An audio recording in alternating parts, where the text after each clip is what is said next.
Everyone has a body, and that body, or the matrix, is your body. The movie The Matrix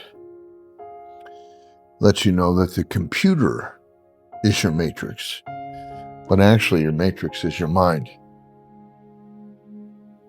And the object is to master your mind. But in order to master your mind, you have to know what is in your mind. In order to know what's in your mind, you have to still your mind. If you don't want to still your mind, meaning relax your mind and feel the different emotions in there, you can reason on your mind, or you can do both. Reasoning on your mind means introspection. Relaxing your mind is meditation. So both are applicable methodologies to know thyself. Introspection does detection. If you were a mechanic, you would check various aspects of the vehicle to find out what maybe the car didn't start. So you turn on the key and there's no click or nothing. Well, you think, oh, there's no electricity. So you go to the battery and you see if those positive and negative poles on the battery are operating okay. And you say, oh, the negative is not attached. And so you attach it, and then there's an electrical surge or charge that can be produced from the battery to the all of a sudden you turn the key and then it works. All of a sudden you have electrical current flowing through. Well, this idea is inside of us the same way. If you do not master positive and negative within yourself, you're only doing unipolar or one-sided consciousness. And that's what happens today on a lot of people. They get unipolar. They get nothing but negative, and they stay negative emotionally. A lot of the youngers are doing a lot of drugs, and then they get confused. Because when you do a lot of drugs anyway, your mind gets opened a lot of times. And in that opening of the mind,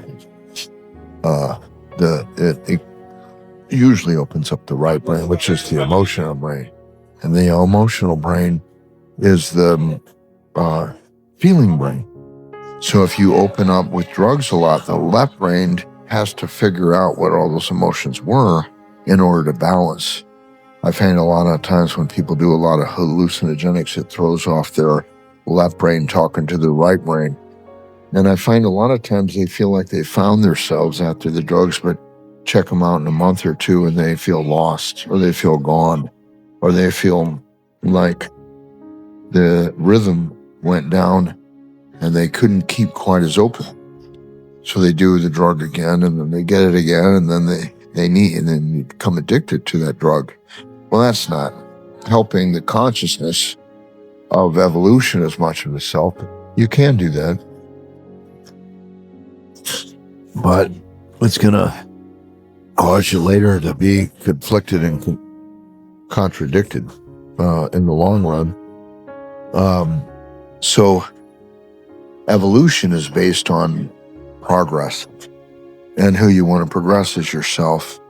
And so if you have, let's say, negative anger, or negative fear, or negative worry, well, those are negative. And if you don't practice faith or confidence, if you don't practice patience, if you don't practice hope,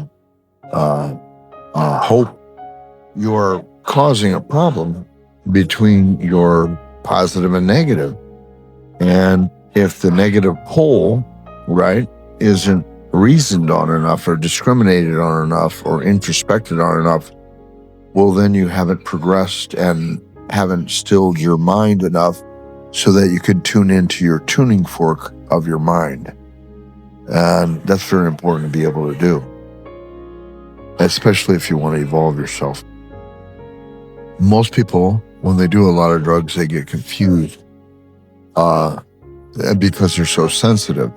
Normally, it creates an acid head or a head that's toxic or negative. And when that happens, the negative stays on front. And then usually the person over a period of time, they start becoming blamers because they don't like the way they feel.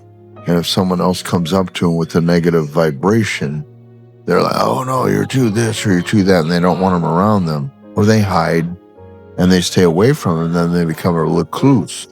So it's important to be able to know yourself with that and those frequencies and those vibrations. If you do, then you start to be earnest with yourself. Earnest, honest. And by being more earnest and honest with yourself, you start taking better care of yourself. Perhaps you need to get regular with getting calm. If you can get your mind calm, then you are on your way to self-study of your own frictions. This is very important in the progress of life. If you do not do that, you will stay in a struggle with evolution, growth. We are designed to grow. We are designed to progress. We are designed to go forward. If we do not, there is not advancement of evolution. The family, the true family, is the one that's united in progress, that grows.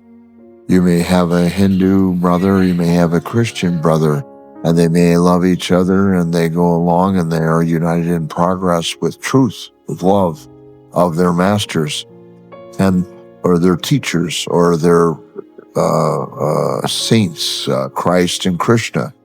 This process of life is the basis for the soul. The soul has to realize itself. They call that self-realization. Knowing that you're a piece of God, knowing that God's within you, knowing that God flows through you.